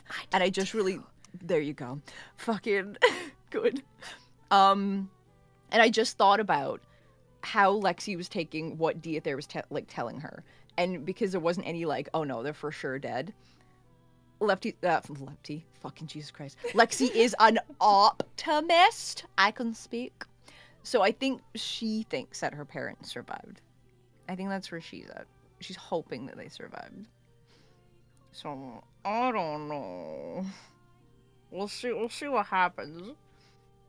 I think because she has more information about her siblings and not her parents, it's kind of like the way that she was passively looking for Kevin and, like, still is. It's a thing of, I believe that they are out there, and I will passively look for them while we're doing all the important things that we have to do. I think that's where she's at. Yeah, I think that's super fair. Probably tell the dragon about that gemstone. Go. I will put a sticky note on my monitor for the next year. Thank you. I got you, bitch.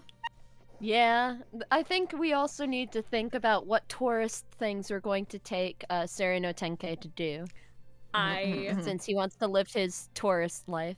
I'm so excited while traveling with us. To see the Mithril dive. I'm so excited for Grey Rock. Yeah! Oh!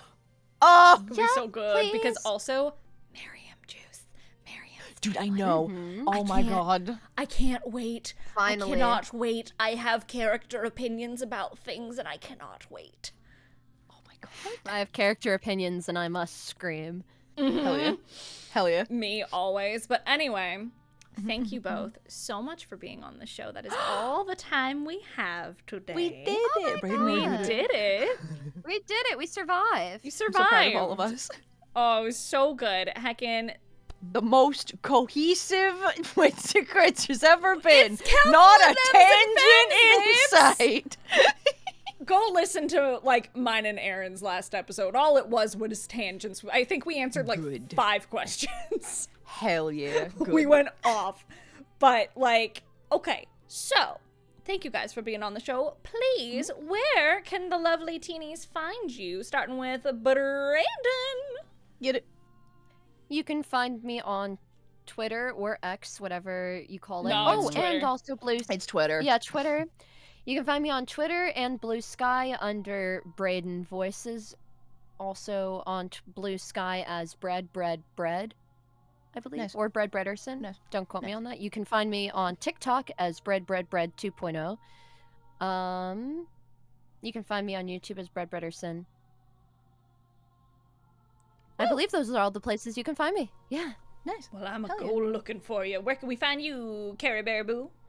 Oh, I'm on all of the places. Heckin', I'm on Twitter.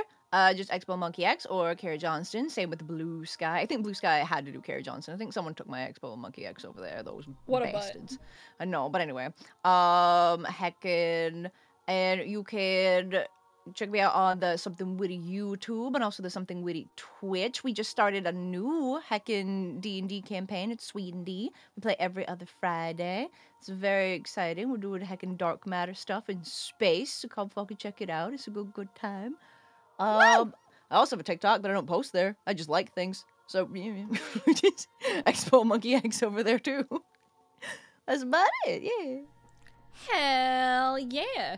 And I suppose if you want to see more of me, I guess, you can find me over on Twitter at HeyBelleVoice. You can find me on Instagram, HeyBelleVoice. You can also find me on YouTube as Scylla Aria as my VTuber, as well as over on Twitch at Scylla Aria. That's SYLLAARIA. You can find me on TikTok, Scylla Aria VTuber, as well as Instagram, Scylla Aria VTuber. I do some fun things. All the funny videos that you see, those are edited by our wonderful Eric Embleton, who is a big sweetheart and is literally the backbone of anything I do over there. Remember that you can catch us here if you want more Nat 19. You can tune in Monday through Wednesday for gaming streams with the cast.